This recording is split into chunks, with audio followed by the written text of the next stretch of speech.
नमस्कार। एक बार फिर से डायनेमिक नर्सिंग क्लासेज के डिजिटल प्लेटफॉर्म पर आप सबका हार्दिक स्वागत है। आज एक नया टॉपिक कैथराइजेशन, उसके बारे में हम डिस्कशन करने वाले हैं। कैथराइजेशन क्या होता है, हम उसके बारे में बात करेंगे कि हम कोई पेशेंट है उसके अंदर कैथराइजेशन कैसे करते हैं, उस प्रोसेस के बारे में कम्प्लीटली डिस्कशन करेंगे। हम सबसे पहले बात करेंगे कि कैथराइजेशन की डेफिनेशन क्या होती है, फिर हम बात करेंगे उसके पर्पस, उसके इंडिकेशन और उसके बाद में उसका प्रोसीजर। हम सबका वन बाय वन सबके बारे में डिस्कशन करेंगे। तो सबसे पहले मैं बात करता हूँ कि कैथराइजेशन क्या होता है। तो कैथराइजेशन क्या होता है, एक छोटी सी ट्यूब होती है, स्मॉल साइज ट्यूब होती है, उसको हम इंसर्ट करते हैं यूरिनरी ब्लैडर में। किसके थ्रू? यूरेथ्रा के थ्रू। एक प्रोसेस होती है जिसके अंतर्गत हम एक स्मॉल साइज ट्यूब होती है उसको यूरिनरी ब्लैडर में इंसर्ट करते हैं थ्रू द यूरेथ्रा। उसके बाद हम बात करते हैं कि हम कैथराइजेशन करते क्या हैं किसी पेशेंट का। तो कैथराइजेशन करने का पर्पज हमारे पास क्या क्या हो सकता है, कि हम किन किन कंडीशन में हम कैथराइजेशन करते हैं, क्यों हम कैथराइजेशन करते हैं। तो हमारे पास उसके पर्पज क्या क्या हो सकते हैं। हम उनके पर्पज के बारे में बात करें तो पर्पज हमारे पास हो सकते हैं कि हम यूरिन है उसको पास आउट करने के लिए या यूरिन को ड्रेन करने के लिए हम कैथराइजेशन कर सकते हैं। उसके अलावा हम कोई भी सैंपल कलेक्शन करना हो किसी पेशेंट का, तो उसके लिए भी अपन यूरिन का सैंपल कलेक्शन करना हो तो यूरिन के सैंपल को लेने के लिए भी अपन कैथराइजेशन कर सकते हैं। उसके अलावा हम बात करें कि और क्या कर सकते हैं, तो हम किसी पेशेंट का हमें यूरिन आउटपुट चेक करना हो, उस यूरिन आउटपुट को चेक करने के लिए भी अपन कैथराइजेशन कर सकते हैं। उसके अलावा हमें ब्लड वॉल्यूम यूरिन वॉल्यूम है उसका पता लगाना हो तो उसके लिए भी अपन कैथराइजेशन कर सकते हैं। तो ये हमारे पास कारण है जिनकी वजह से हम कैथराइजेशन करते हैं, कि हमारे पास क्या क्या कारण हो सकते हैं जिनकी वजह से हम कैथराइजेशन करते हैं किसी पेशेंट में। तो हम डिस्कस करते हैं इसके बारे में। सबसे पहले बात करते हैं हम कैथराइजेशन की डेफिनेशन के बारे में। तो डेफिनेशन क्या होगी इसकी, सबसे पहले हम डेफिनेशन के बारे में डिस्कस करेंगे। तो definition a process where a small size tube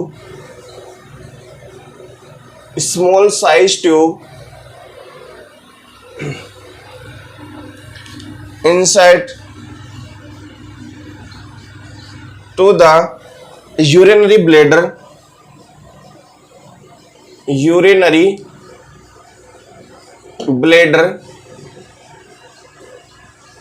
किसके through? Through the urethra.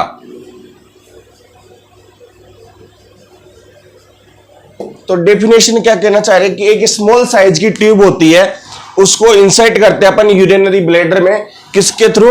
Urethra के थ्रू। कि एक स्मॉल साइज ट्यूब होती है उसको इंसर्ट करते हैं यूरिनरी ब्लैडर में यूरेथ्रा के थ्रू। ठीक है, ये हमारी पास डेफिनेशन हो गई।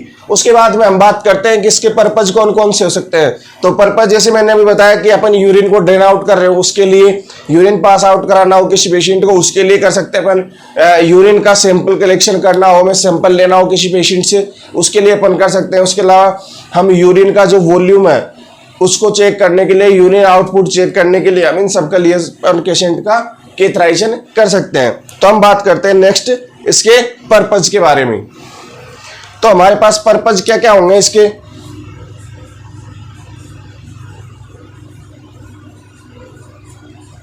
तो पर्पज में सबसे पहले मैं बात करूं कि पर्पज क्या क्या हो सकता है। तो सबसे पहले ड्रेन या पास out the urine, pass out या ड्रेन यूरिन। हम या तो पेशेंट के यूरिन को पास आउट कराने के लिए या उसको बाहर निकालने के लिए, ड्रेन करने के लिए अपन कैथराइजेशन करते हैं। दूसरा, हमारे पास किसी पेशेंट से हमें यूरिन का सैंपल लेना हो, उस यूरिन के सैंपल को लेने के लिए भी अपन कैथराइजेशन कर सकते हैं। तो कलेक्ट द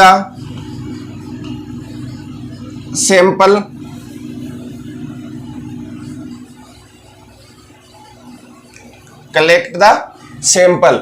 उसके अलावा हम और क्या कर सकते हैं, हम किसी पेशेंट का जो यूरिन आउटपुट लेवल है उसको चेक करने के लिए to check the urine output,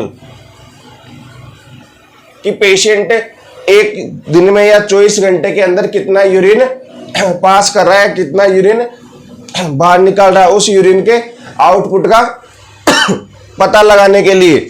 और उसके बाद में और क्या कर सकते हैं अपन, ब्लैडर इरिगेशन के लिए भी अपन यूरिन कैथराइजेशन कर सकते हैं। ब्लैडर इरिगेशन ये भी अपने पास एक कारण हो गया जिसकी वजह से हम पेशेंट के अंदर क्या करते हैं, कैथराइजेशन करते हैं। उसके अलावा हम और किस कारण से कर सकते हैं, जो हमारे पास यूरिन है उस यूरिन का जो रेजिडुअल वॉल्यूम है उसको चेक करने के लिए। तो to check the residual volume, to check the residual volume,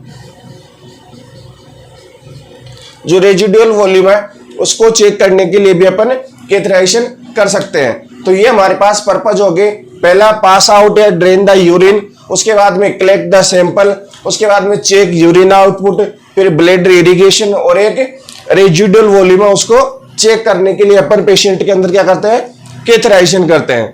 ठीक है, ये हो गया हमारे पास पर्पज, क्या क्या उद्देश्य होते हैं यूरिन कैथराइजेशन करने के। तो ये हमारे पास 4-5 पर्पज है जिनकी वजह से अपन पेशेंट के अंदर कैथराइजेशन करते हैं। कैथराइजेशन करने के बाद हम बात करते हैं इसके इंडिकेशन। इंडिकेशन की बात करें कि कौन कौन से ऐसे पेशेंट होते हैं जिनके अंदर अपन कैथराइजेशन कर सकते हैं, जिनके अंदर जिन पेशेंट्स के अंदर कैथराइजेशन करना होता है। तो मेनली हम बात करें कि कौन कौन से ऐसे पेशेंट होते हैं जिनके अंदर कैथराइजेशन जरूरी होता है। तो हम बोले कि कोई भी बेड रिडन पेशेंट हो या अनकॉन्शियस पेशेंट हो, तो उसके अंदर की जो पेशेंट बिस्तर से खड़ा नहीं हो सकता हो या अनकॉन्शियस बेहोशी की हालत में रहता हो, तो उस पेशेंट के अंदर अपन कैथराइजेशन कर सकते हैं। उसके अलावा हम बात करें कि और कौन सा पेशेंट हो सकता है, तो कोई भी जैसे कोई भी किसी पेशेंट की सर्जरी हुई हो, तो सर्जरी हुई पेशेंट की, तो वो वाला पेशेंट हमारे पास हो सकता है। उसके अलावा पेशेंट को कोई भी डिजीज कंडीशन हो गई हो, जैसे रीनल फेलियर वाली कंडीशन हो गई हो, तो वो कंडीशन हो गई, या फिर किसी पेशेंट के अपन डायग्नोस्टिक पर्पज के लिए भी अपन कैथराइजेशन कर सकते हैं। तो हम बात करते हैं नेक्स्ट इसके इंडिकेशन के बारे में।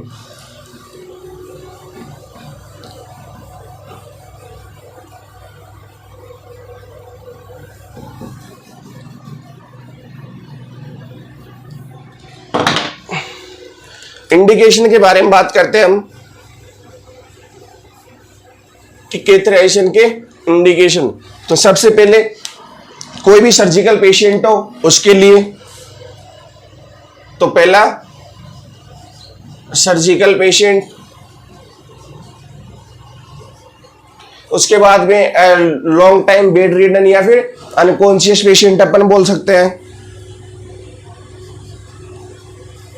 लॉन्ग टाइम बेड रिडन या फिर long time bed ridden patient हो गया, अनकॉन्शियस पेशेंट हो गया,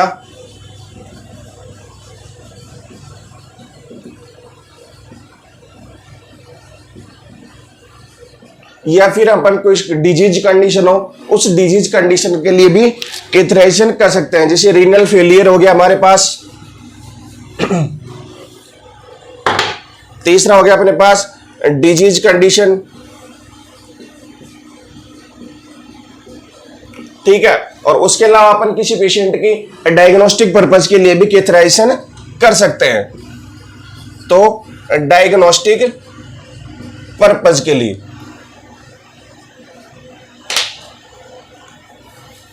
तो ये हो गया हमारे पास इंडिकेशन कि किन किन पेशेंट्स के अंदर अपन कैथराइजेशन कर सकते हैं, किन पेशेंट के अंदर कैथराइजेशन करना चाहिए। तो सबसे पहले हमारे पास आ गया पहली चीज कि अपन किस पेशेंट के अंदर कर सकते हैं, तो वो हमारे पास आ गया कोई भी सर्जिकल पेशेंट हो, उस सर्जिकल पेशेंट के अंदर किसी पेशेंट की सर्जरी हो, ऑपरेशन हुआ हो किसी भी जगह का, वो बेड से उठ नहीं सकता, वो पेशेंट हो गया, उसके अंदर अपन कैथराइजेशन कर सकते हैं। दूसरा कोई पेशेंट है जो लंबे समय तक बेड पे लेटा हुआ है, वहां से ही मैनुअली खुद हिल नहीं सकता, तो उस पेशेंट के अंदर भी अपन कैथराइजेशन कर सकते हैं, क्योंकि यूरिन पास आउट करने के लिए वो बार बार खड़ा नहीं हो पाएगा, जो पेशेंट लंबे समय तक एक ही पोजीशन में लेटा हुआ है तो पेशेंट खड़ा नहीं हो पाएगा, तो यूरिन पास आउट करने के लिए अपन उस पर भी क्या करेंगे, कैथेटराइजेशन कर देंगे। उसके अलावा अनकॉन्शियस पेशेंट है, कोई बेहोशी वाला पेशेंट है, तो वो भी यूरिन पास आउट नहीं कर पाएगा, तो उसके अंदर भी अपन कैथेटराइजेशन करेंगे। उसके अलावा डिजीज कंडीशन आ गए अपने पास, तो डिजीज कंडीशन में कोई भी रीनल फेलियर कंडीशन आ गई, किसी पेशेंट की किडनियां फेल हो गई, उस पेशेंट के अंदर भी अपन कैथेटराइजेशन कर सकते हैं। या फिर अपन डायग्नोस्टिक पर्पज के लिए भी अपन कैथेटराइजेशन कर सकते हैं। तो ये हो गया हमारे पास इसके इंडिकेशन। इंडिकेशन के बाद में हम बात करते हैं इसके प्रोसीजर के बारे में। तो प्रोसीजर में सबसे पहले क्या करते हैं अपन, हम किसी भी पेशेंट के साथ अगर कोई भी प्रोसीजर करते हैं हॉस्पिटल में, तो हॉस्पिटल में प्रोसीजर करने के लिए सबसे पहले हम क्या चीज देखते हैं, हम कोई भी चाहे किसी भी तरीके से पेशेंट का ट्रीटमेंट कर रहे हो, प्रोसीजर कर रहे हो, सर्जरी कर रहे हो, तो उस सब के लिए सबसे पहले हमारे पास जो चीज होनी चाहिए वो होना चाहिए डॉक्टर का ऑर्डर। या तो हमारे डॉक्टर का ऑर्डर हमारे पास होना चाहिए, और डॉक्टर का ऑर्डर भी कैसा होना चाहिए हमारे पास, रिटर्न में, कि हमें डॉक्टर ने रिटर्न में कोई चीज लिख के दी है कि इस पेशेंट के साथ ये प्रोसीजर करना है, तभी हम उस पेशेंट के साथ वो प्रोसीजर करेंगे या वो मेडिसिन देंगे। ऐसा नहीं है किसी डॉक्टर ने हमें ओरली बोल दिया हो कि इस पेशेंट के साथ ये करना है, लेकिन 10 मिनट बाद अगर उस पेशेंट के साथ कुछ गलत हो जाता है तो डॉक्टर हमें बोल देगा कि मैंने आपको कोई रिटर्न कंसेंट नहीं दिया, तो मैंने चीज बोली नहीं। तो जब भी कोई भी प्रोसीजर करे तो सबसे पहले हमें उस पेशेंट के लिए या जिस भी पेशेंट का हम प्रोसीजर कर रहे हैं, तो उसके लिए हमारे पास एक डॉक्टर का कंसेंट होना जरूरी है, डॉक्टर ऑर्डर होना जरूरी है। डॉक्टर ऑर्डर होने के बाद ठीक है, हमारे को डॉक्टर ने बता दिया कि इस पेशेंट का हमें ये करना है, फिर उसके बाद में हम देखते हैं कि पेशेंट की आइडेंटिटी कैसे करनी है। ठीक है, डॉक्टर ने बता दिया कि इस पेशेंट के साथ हमें ये प्रोसीजर करना है, तो हमें पता लगाना फिर ये पेशेंट कौन सा है। हो सकता है सेम चीज के नाम हो, एज हो, फादर्स नेम हो, सब एक कंडीशन हो सकती है। तो हमारे पास एक पेशेंट का पता लगाने के लिए हमारे पास सपोज करो कोई अनकॉन्शियस पेशेंट है, वो बोल नहीं पाएगा, ठीक है, तो अब उससे पता कैसे चलेगा कि इसका नाम क्या है। तो सबसे जो इजी तरीका है या सबसे फर्स्ट प्रायोरिटी की हम बात करें कि पेशेंट के आइडेंटिफिकेशन के लिए हमें क्या करना चाहिए, तो पेशेंट के आइडेंटिटी के लिए हमें उसका जो आईडी बैंड होता है, आईडी बैंड होता है पेशेंट के हैंड पे, उसको हम चेक करते हैं। उसके अंदर उसका आईपीडी ओपीडी नंबर होता है, वो सब लिखा होता है, पेशेंट का नाम होता है, उसकी एज होती है, उसका सब कुछ लिखा होता है। उससे अपन पेशेंट की आइडेंटिटी चेक करते हैं। अगर सपोज करो हमारे पास जो पेशेंट है उसके हाथ पे या जिसके उसका आईडी बैंड है वो उसके पास अवेलेबल नहीं है, सपोज करो कहीं गिर गया हो, टूट गया, पेशेंट को जब हमने ट्रांसपोर्टेशन कराओ तो उस दौरान मान लो कहीं पे गिर गया हो, तो ये चीज ठीक है, हमारे पास पेशेंट के पास हमें आइडेंटिटी नहीं मिला, तो दूसरी हमारे पास प्रायोरिटी क्या होगी, दूसरी प्रायोरिटी अगर पेशेंट कॉन्शियस कंडीशन में है तो हम पेशेंट से पूछ सकते हैं। अगर पेशेंट अनकॉन्शियस कंडीशन में है तो हमारे पास जो पेशेंट के रिलेटिव्स है, जो भी पेशेंट के साथ वहां पे अवेलेबल वो हो सकते हैं, या हमारे पास जो पेशेंट का रिकॉर्ड है, जो हमारे पास हॉस्पिटल में रिकॉर्ड रहता है, उस रिकॉर्ड के माध्यम से हम पेशेंट की आइडेंटिटी कर सकते हैं। तो ठीक है, हम बात करते हैं प्रोसीजर के बारे में नेक्स्ट।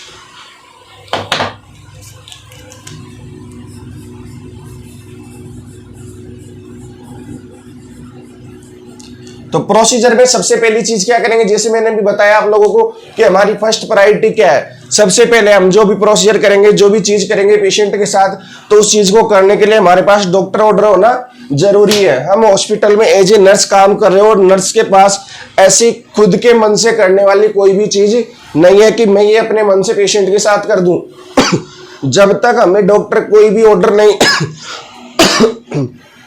जब तक डॉक्टर हमें कोई भी ऑर्डर नहीं देता है तब तक हम पेशेंट को एक टेबलेट भी नहीं दे सकते। पेशेंट कह रहा है कि मुझे फीवर आ रहा है, कुछ भी हो रहा है, लेकिन हम विदाउट डॉक्टर कंसेंट, या तो हम डॉक्टर से बात करेंगे, हमारे पास डॉक्टर अगर वहां अवेलेबल नहीं है तो, या फिर डॉक्टर ने हमें प्रिस्क्रिप्शन में दिया हुआ है कि पेशेंट को ये चीज देनी है, तभी अपन पेशेंट को कोई मेडिसिन होगी वो प्रोवाइड कराएंगे, या किसी और चीज की जरूरत है वो हमें पेशेंट को प्रोवाइड कराएंगे। तो हमारे पास डॉक्टर का जो ऑर्डर है वो होना बहुत जरूरी है।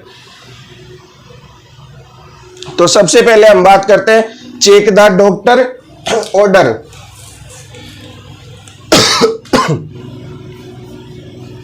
Check the doctor order.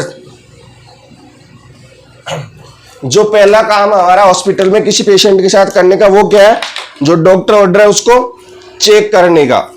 ठीक है,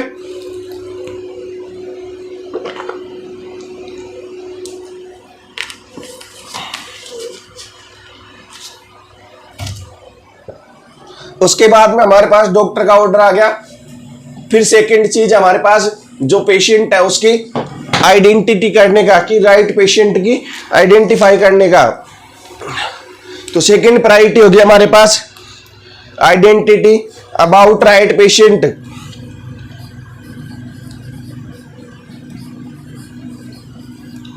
अबाउट राइट पेशेंट, जो पेशेंट है उसकी आइडेंटिफाई करने के लिए हमारे पास क्या तरीका है, उस तरीके को हम देखेंगे। तो हम क्या करेंगे, पेशेंट का आइडेंटिटी चेक करने के लिए क्या करेंगे, पेशेंट का जो आईडी बैंड है उस आईडी बैंड के माध्यम से क्या करेंगे, हम पेशेंट की आइडेंटिटी का पता लगाएंगे। तो हम यहाँ पे लिखेंगे नोट लगा के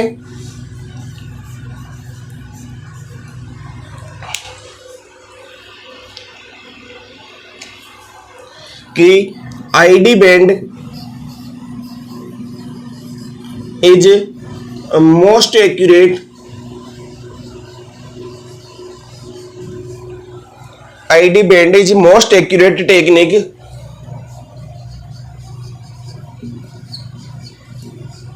for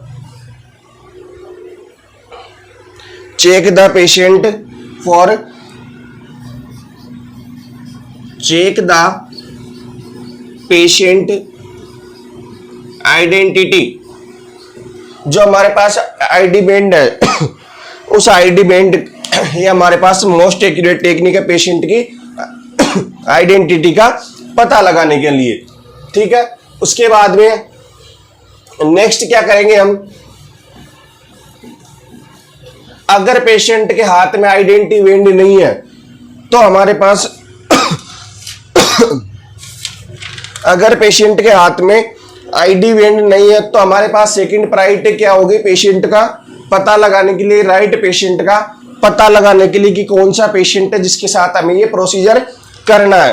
तो उसका पता लगाने के लिए मैंने जैसे अभी बताया कि अगर किसी पेशेंट के हाथ में आईडी बैंड नहीं है तो हमारे पास सेकंड प्रायोरिटी क्या होती है, उसका नाम पूछना। या तो अगर कोई कॉन्शियस या पेशेंट है, अगर अनकॉन्शियस पेशेंट है तो हम बात करेंगे उसका रिलेटिव है, उन सब से पता करके। तो हम बात करते हैं, एक और नोट लगा के लिखो, हमारी जो फर्स्ट प्रायोरिटी थी वो फर्स्ट प्रायोरिटी क्या है अपने पास, आईडी बैंड के माध्यम से पता लगाना। लेकिन हमारी सेकंड प्रायोरिटी क्या रहेगी, तो यहां लिखना if the ID band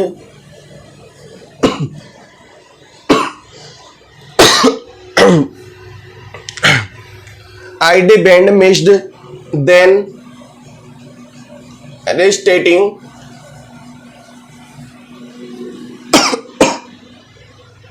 the name of the patient,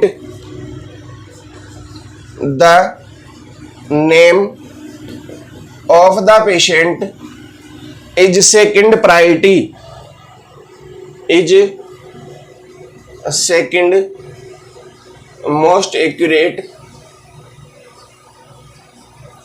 technique to identify the patient। उसके बाद में सेकंड प्रायोरिटी क्या हमारे पास, पेशेंट के नाम से हम उसका पता लगा सकते हैं। ये हमारे पास क्या है, सेकंड प्रायोरिटी आ गई। उसके बाद में ठीक है हमारे पास 2 पॉइंट हो गए। ठीक है, 2 पॉइंट हो गए, पहला डॉक्टर ऑर्डर चेक करना और दूसरा पेशेंट की आइडेंटिटी के बारे में पता लगाना। तीसरा हम क्या करेंगे इस पेशेंट में,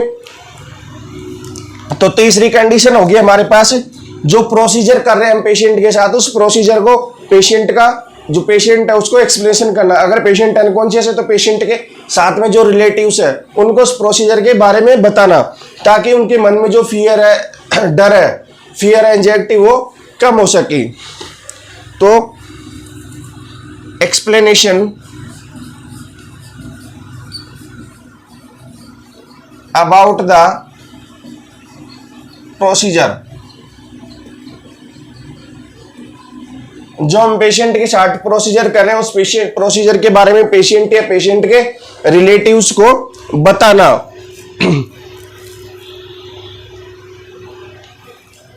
इससे क्या होगा, जो पेशेंट को एंजाइटी हो रही है उससे रिलीव मिलेगा। Relieve the anxiety related procedure.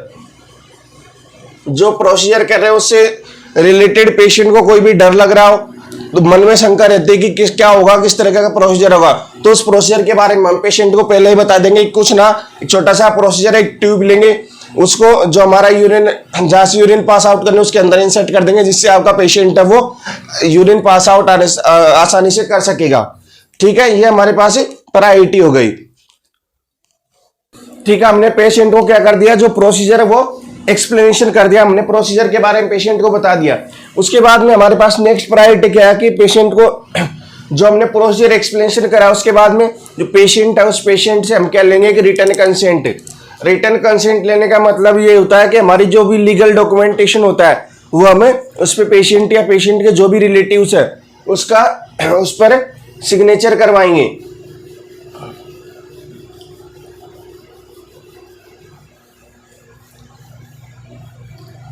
तो नेक्स्ट क्या है हमारे पास, collect return consent.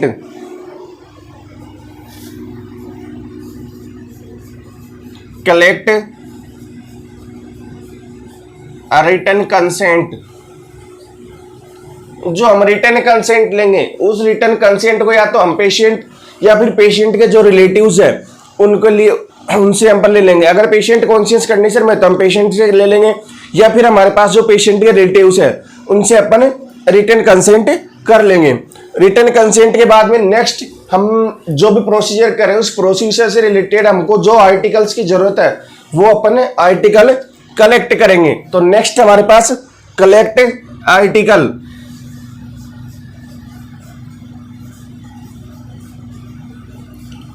Collect article. अब हमारे पास आर्टिकल कौन कौन से काम आएंगे हम उनके बारे में बात करते हैं। तो आर्टिकल हम कैथेटराइजेशन कर रहे हैं तो हमारे पास एक तो कैथेटर होना जरूरी है भैया। तो एक हो गया हमारे पास कैथेटर। ठीक है, कैथेटर के बाद में हमें चाहिए एक सिरिंज। सिरिंज क्यों चाहिए, जब अपन कैथेटर को लगाएंगे तो उसके अंदर जो बेलून है उस बेलून को इन्फ्लेट करने के लिए उसके अंदर जो जेली डालेंगे उस जेली को किससे डालेंगे, उसे सिरिंज से। तो एक हमारे पास क्या आ गई भैया, सिरिंज। ठीक है, सिरिंज के बाद में हमें ग्लव्स की जरूरत पड़ेगी क्योंकि कोई भी प्रोसीजर करेंगे तो ग्लव्स पहनना भी जरूरी है। तो नेक्स्ट आ गया अपने पास ग्लव्स कि हम यूज लेंगे। उसके बाद में हम जो अपना कैथेटर को इंसर्ट करेंगे तो इंसर्ट करने के लिए भी टिप ऑफ द कैथेटर है उसके वहां पे जेल लगाएंगे ताकि वो इजीली इंसर्ट हो जाए। तो अपन क्या लेंगे, जेली। जेली लेंगे। उसके बाद में हम और क्या लेंगे और क्यों क्या चीज लेंगे अपन वहां पे, डिस्टिल वाटर भी अपन यूज में लेंगे।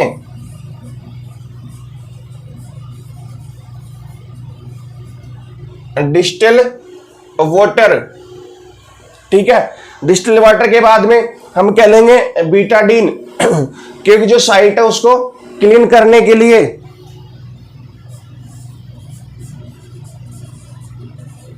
और साइट को क्लीन किससे करेंगे, बीटाडीन के साथ में गोज पीस। तो गोज पीस भी चाहिए हमें।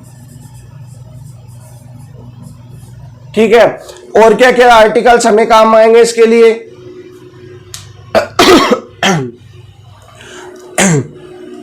जो हमारे पास यूरिन है उस यूरिन को कलेक्ट किस में करेंगे अपन, उसके लिए अपने को क्या चाहिए, यूरोबैग।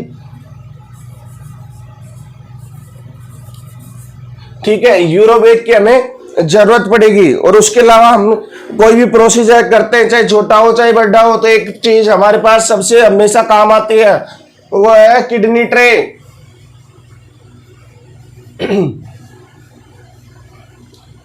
Kidney tray. तो ये हो गया अपने पास आर्टिकल्स। तो कौन कौन से आर्टिकल काम आए? हमारे पास कैथेटर आ गया, सिरिंज आ गई, ग्लव्स आ गए, जेली आ गई, डिस्टल वाटर आ गया, बीटाडीन आ गई, गोज पीस आ गए, यूरोबैग आ गया, और क्या आ गया अपने पास? Kidney tray. इसके बाद में हम कलेक्ट आर्टिकल्स कर लिया। आर्टिकल कलेक्ट करने के बाद क्या करेंगे?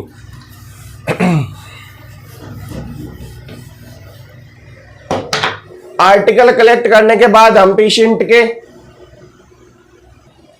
आर्टिकल कलेक्ट कर लिए। आर्टिकल कलेक्ट करने के बाद हम क्या करेंगे? अपने हैंड है उनको वॉश करेंगे। तो नेक्स्ट क्या हमारे पास? Hand washing, hand washing. और लास्ट क्या है? Privacy provide.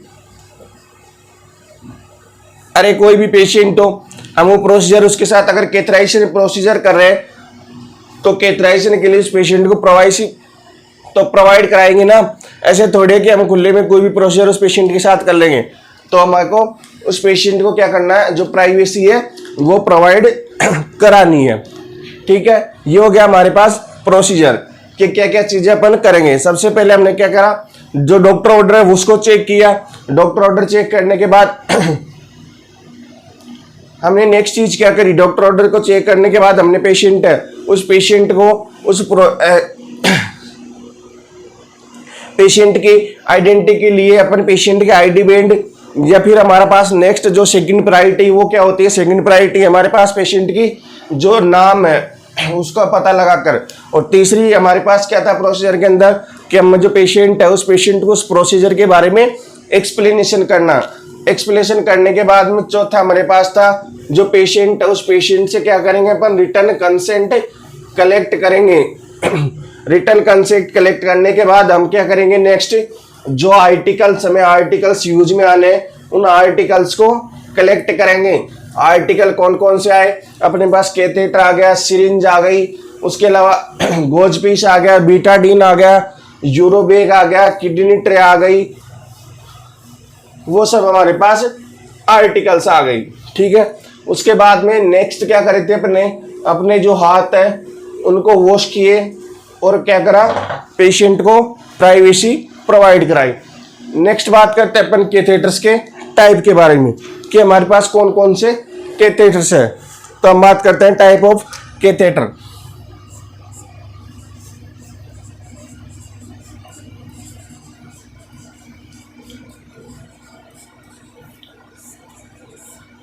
Type of catheter.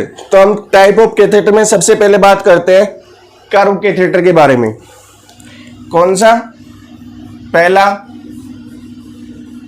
Curve catheter. जो कर्व कैथेटर होता है, इस कर्व कैथेटर का नाम कर्व कैथेटर क्यों रखा गया? कि जिसका जो टिप होता है, आगे का जो मुंह होता है जिसको अपन इंसर्ट करते हैं, वो स्लाइटली बेंट होता है। जैसे ऐसे कोई ट्यूब है, वो ट्यूब ऐसे स्लाइटली सीधी नहीं है, लेकिन इसका जो आगे का मुंह है वो ऐसा बेंट रहता है, थोड़ा सा कर्व का टाइप में। इस वजह से अपन इसको क्या बोलते हैं? अपन कर्व कैथेटर बोलते हैं। जो कर्व कैथेटर होता है इसको और किस नाम से भी जानते हैं? अपन कुडल कैथेटर के नाम से भी जानते हैं। तो also known as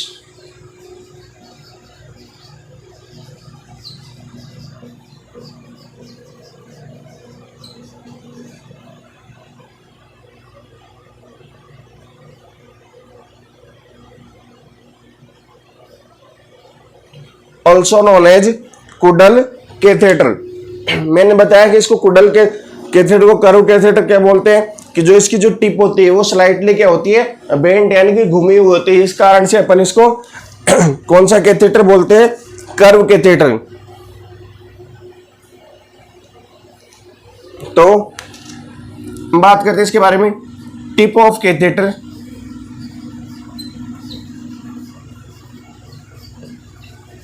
is slightly bent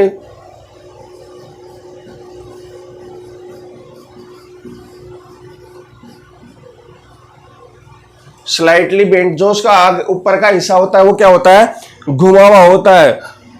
so that slightly bent so that known is curve catheter,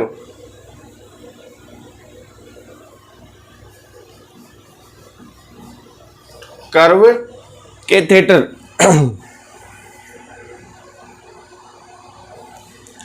हम उसके बाद में बात करते हैं कि जो हमारे पास कर्व कैथेटर होता है, उस कर्व कैथेटर का अपन यूज कहाँ करते हैं। जो हमारे पास कर्व कैथेटर होता है उसका यूज अपन कहाँ करते हैं, तो उसका यूज करते हैं अपन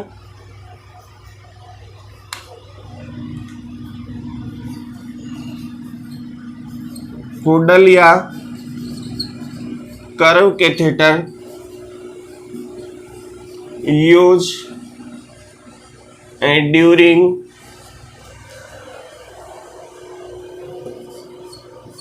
TURP। क्या होती है TURP? Transurethral resection of prostate surgery.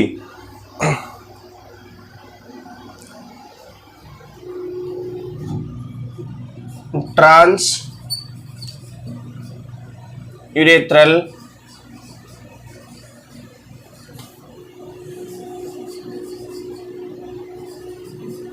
extraction of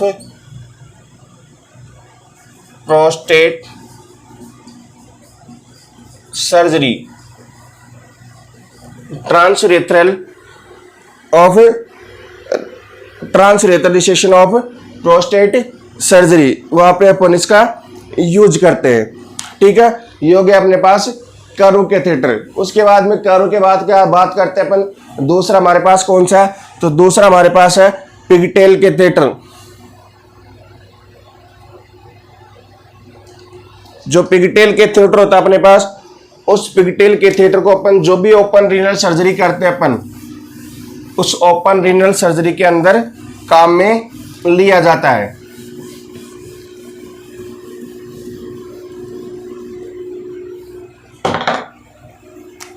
दूसरा अपने पास पिगटेल कैथेटर,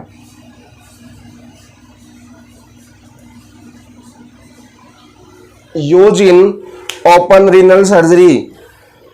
कहाँ काम में लिया जाता है, यूज इन ओपन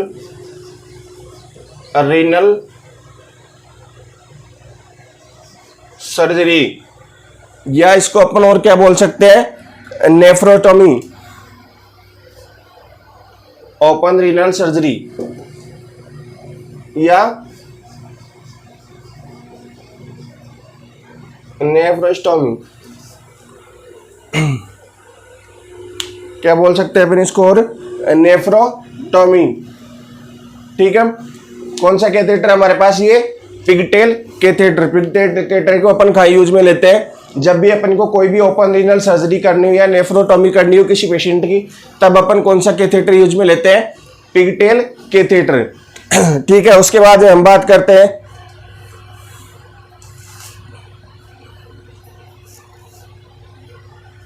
नेक्स्ट हमारे पास कौन सा है, टेक्सस कैथेटर। तीसरा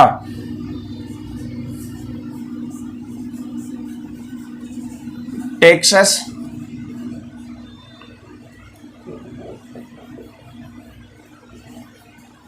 कैथेटर। जो टेक्सस कैथेटर होता है अपन उसको कॉन्डोम कैथेटर के नाम से भी जानते हैं। जो टेक्सस कैथेटर या कॉन्डोम कैथेटर होता है, ये मेनली किस जगह पे या किन एज ग्रुप में काम में लिया जाता है, तो मैं बता दूं कि जो पेशेंट ऐसे होते हैं, या तो छोटे बच्चे हैं उनके अंदर, या फिर कोई ओल्ड एज पेशेंट होता है, उन पेशेंट के अंदर भी अपन टेक्सस कैथेटर को यूज में लेते हैं। क्योंकि जैसे कि मैं बात करूं कि टेक्सस कैथेटर या कॉन्डोम कैथेटर होता है, वो किस तरीके का होता है, अपना जो अपन इसको दूसरा नाम क्या देख रहे हैं, also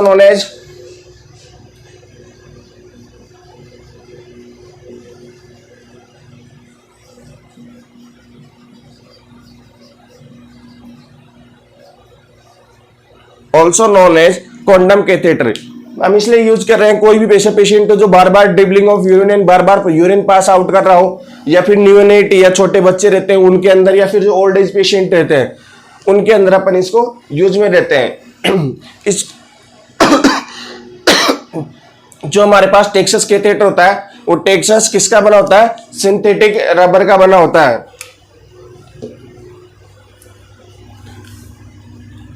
it is made up synthetic rubber, synthetic rubber. जो हमारे पास टेक्सस कैथेटर होता है किसका बना होता है? सिंथेटिक रबर का। उसके अलावा मैं बात करूं कि इसका यूज, तो यूज किन किन पेशेंट में होता है, तो यूज होने के लिए अपन कर सकते हैं कि यूज इन कि जो पेशेंट क्या करता हो, बार बार यूरिन पास आउट कर रहा हो, उन पेशेंट के अंदर तो अपन लिखेंगे use in dribbling of urine. Dribbling का मतलब क्या होता है? बार बार यूरिन पास आउट करना। जो पेशेंट बार बार यूरिन पास आउट कर रहा हो उस पेशेंट के अंदर, या फिर हम बात कर सकते हैं कि ओल्ड एज पेशेंट हो गए, उनके अंदर अपन इसका यूज कर सकते हैं, ड्रिबलिंग ऑफ यूरिन और ओल्ड एज ऑफ पेशेंट। या फिर अपन क्या कर सकते हैं, जो भी छोटे बच्चे हो गए, नियोनेट हो गए, उनके अंदर अपन सैंपल कलेक्शन के लिए अपन भी इसका यूज ले सकते हैं। Use for sample collection in neonate and infant, neonate and infant. इनके अंदर भी अपन टेक्सस कैथेटर या कुडल कैथेटर या फिर एक्सटर्नल कैथेटर भी अपन इसको बोल सकते हैं, एक्सटर्नल।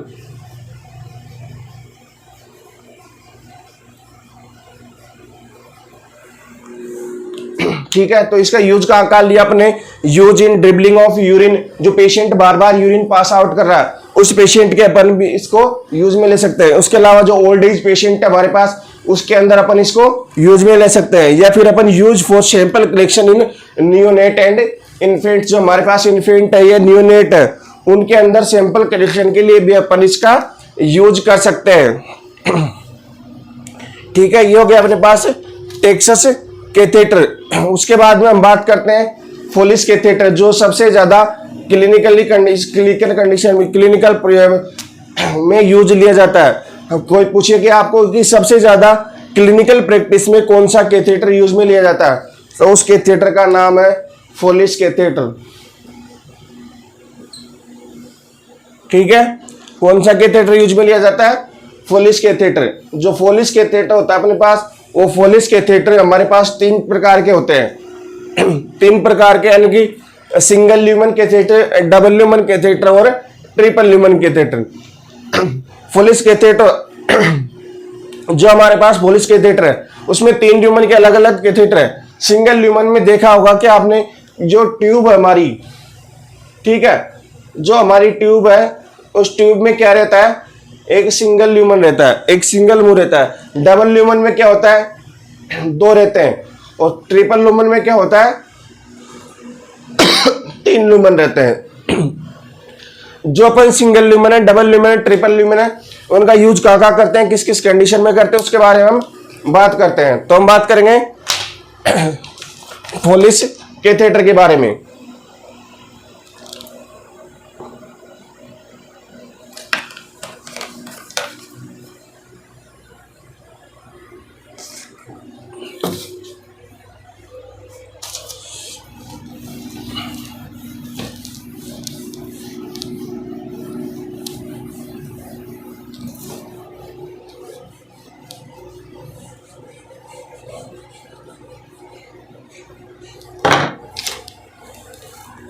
नेक्स्ट हमारे पास चौथा है, कौन सा है?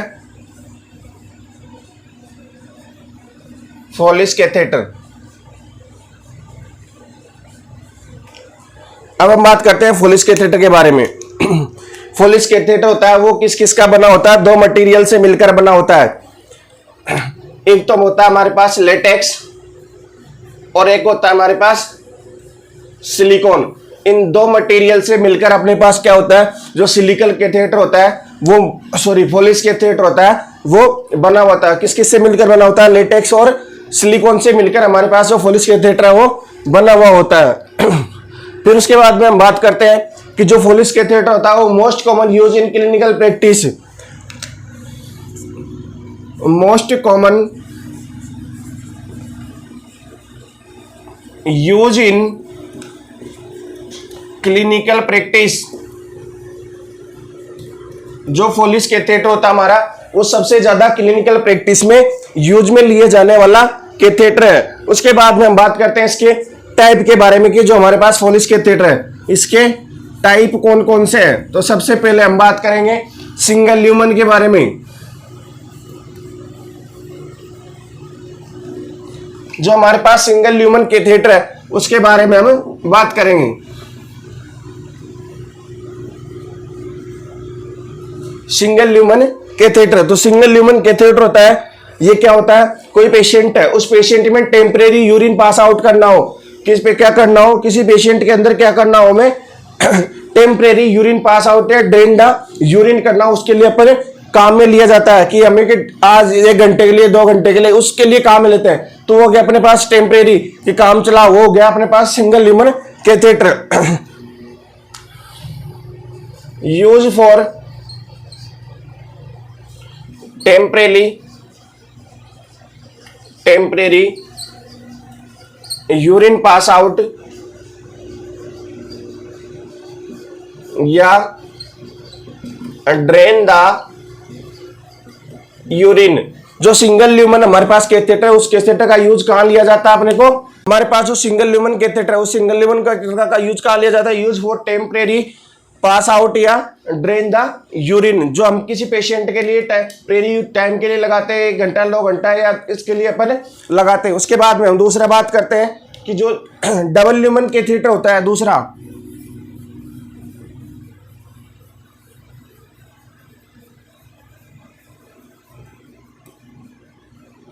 Double lumen catheter. जो हमारे पास डबल ल्यूमन कैथेटर होता है उस डबल ल्यूमन कैथेटर का यूज कहाँ होता है। तो हम बात करते हैं कि हमारे पास जो डबल ल्यूमन कैथेटर है तो इसके अंदर क्या है, 2 ल्यूमन है। अब वो 2 ल्यूमन काम का क्या आते हैं अपने, एक तो जो अपन अपना कैथेटर है उस कैथेटर के अंदर जो बैलून है उस बैलून को इन्फ्लेट करने के लिए जो सॉल्यूशन अपन जेली उसके अंदर डालेंगे उसके लिए काम आएगा।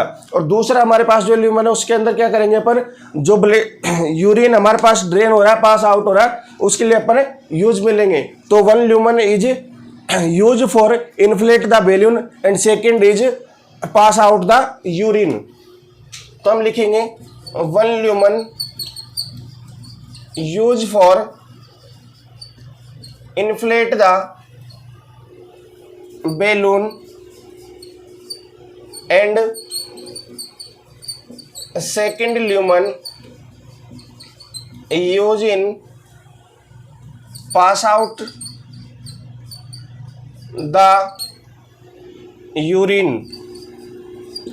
सेकेंड ल्यूमन किस काम आ रहा है अपने पास, जो यूरिन को पास आउट कर रहे हैं या फिर ड्रेन कर रहे हैं उसके लिए अपन यूज में ले रहे हैं। और फर्स्ट क्या कर रहा है अपने 1 lumen use for inflate the balloon. उसको जो फिक्स करेंगे अपन कैथेटर को, उसको फिक्स करने के लिए आप कैथेटर देखना, जो कैथेटर को अंदर अपन इंसर्ट करते हैं, जो टिप होती है उसके जस्ट थोड़ा सा आगे एक छेद होता है, वहां पे बैलून टाइप में दिखाई देगा।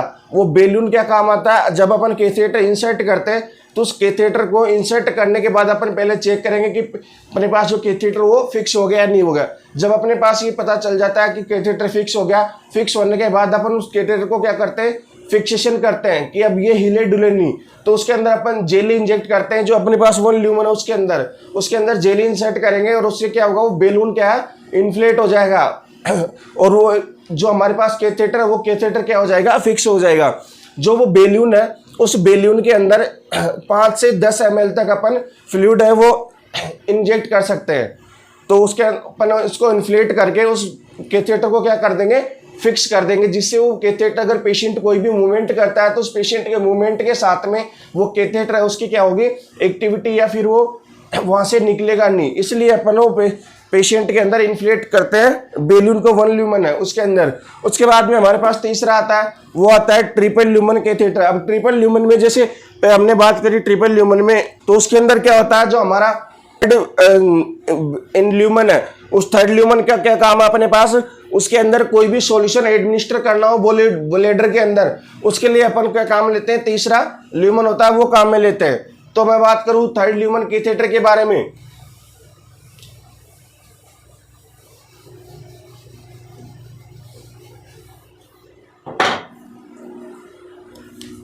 तीसरा ट्रिपल ल्यूमन कैथेटर। ठीक है, दो तो अपने पास पता चल गया क्या काम आ रहे हैं, one lumen for use inflate the balloon और second lumen is use for pass out the urine, दो तो अपने पास यही रहेंगे। लेकिन तीसरा हमारे पास, या फिर अपन जो ट्रिपल ल्यूमन कैथेटर इसको कब काम लेते हैं, ब्लड इरिगेशन के लिए। तो इसके लिए अपन जो तीसरा ल्यूमन है वो क्या काम आ रहा है अपने पास, वो क्या काम आ रहा है, जो हमारे पास ब्लेडर है उसके अंदर कोई भी सॉल्यूशन अपने को इंजेक्ट करना हो उसके लिए अपन तीसरा ल्यूमन काम में ले रहे हैं। तो तीसरा ल्यूमन हमारे पास क्या आएगा, यूज फॉर थर्ड ल्यूमन